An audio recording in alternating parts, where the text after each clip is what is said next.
Fala pessoal, tudo bem? Estamos aqui agora no capítulo 21 e nós vamos estudar os tipos climáticos que ocorrem aqui no Brasil, tá? Você vai ver nessa aula que a gente não precisa sair do Brasil para a gente poder ver neve, então fique atento aí, tá? Olha, primeiro nós vamos dar uma olhada aqui nessas imagens que mostram diferentes paisagens brasileiras. Aqui você tem a Caatinga, que é encontrada no sertão do Nordeste. Aqui você tem a Mata de Araucária, que é encontrada na região sul do Brasil. Aqui você tem a Floresta Amazônica, que é encontrada na região norte. E aqui você tem a Mata Atlântica, que é encontrada no litoral aqui do Brasil.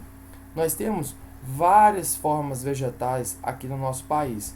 E se nós temos várias formas vegetais, a primeira conclusão que você pode chegar é que nós temos vários tipos de clima. Por que nós temos vários tipos de clima? Porque os tipos de vegetação estão relacionados aos tipos climáticos que ocorrem em uma determinada área. O Brasil ele tem grande parte do seu território localizado na zona tropical, que é aquela que eu falei para vocês lá, aquela mais quente, tá? E nós temos uma parte também na zona temperada, o sul de São Paulo, tá? E toda a região sul do Brasil. Quais são os climas do Brasil? Nós temos aqui o clima equatorial, que eu já falei para vocês na última aula, que é um clima muito quente, tá? Só que é um clima quente e úmido. É o clima onde nós temos os maiores índices pluviométricos do planeta.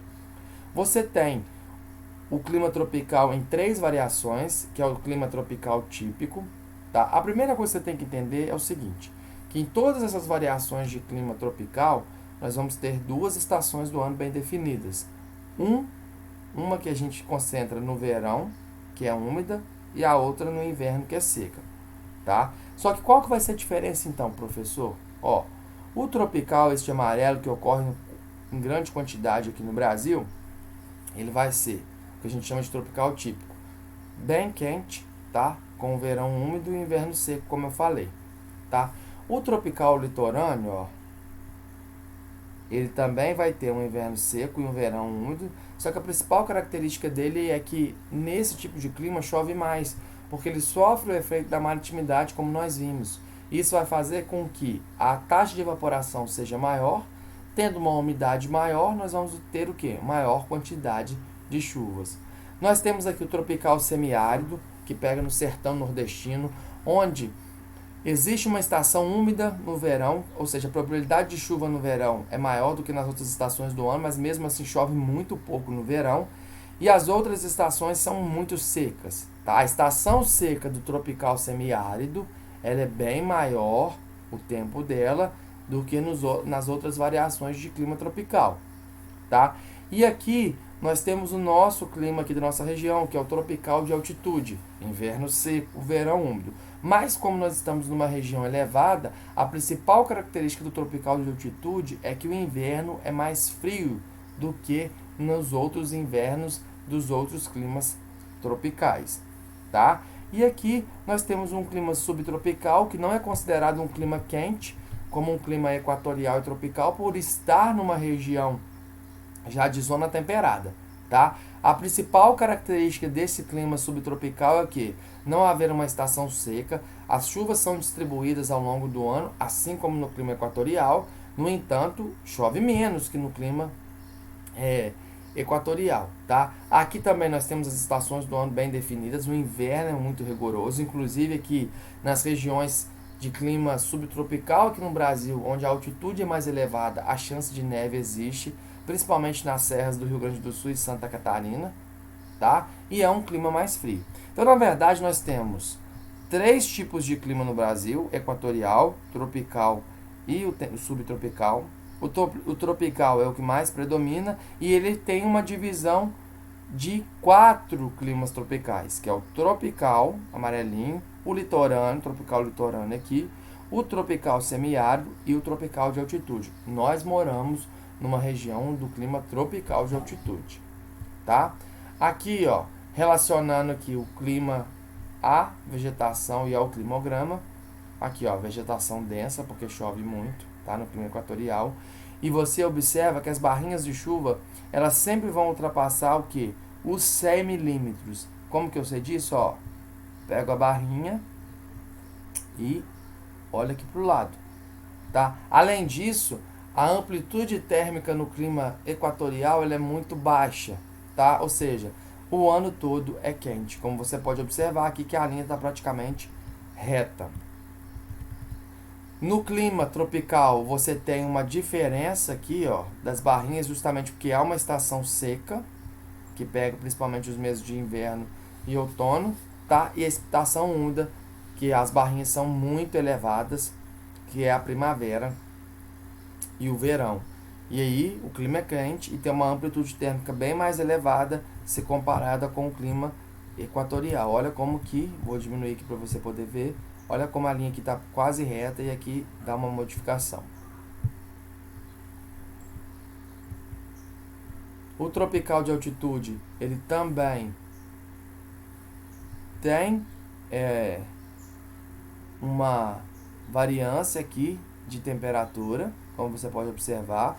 Tem a estação seca também, aí você vê que faz uma escadinha. A diferença é que o inverno no tropical de altitude, a temperatura é mais baixa. Olha aqui os meses de inverno, junho, julho e agosto. Ó. Aqui no tropical típico, 22 graus. Aqui no tropical de altitude, que é o nosso, ó, 19 graus. Então o nosso inverno, por conta da altitude, é mais frio.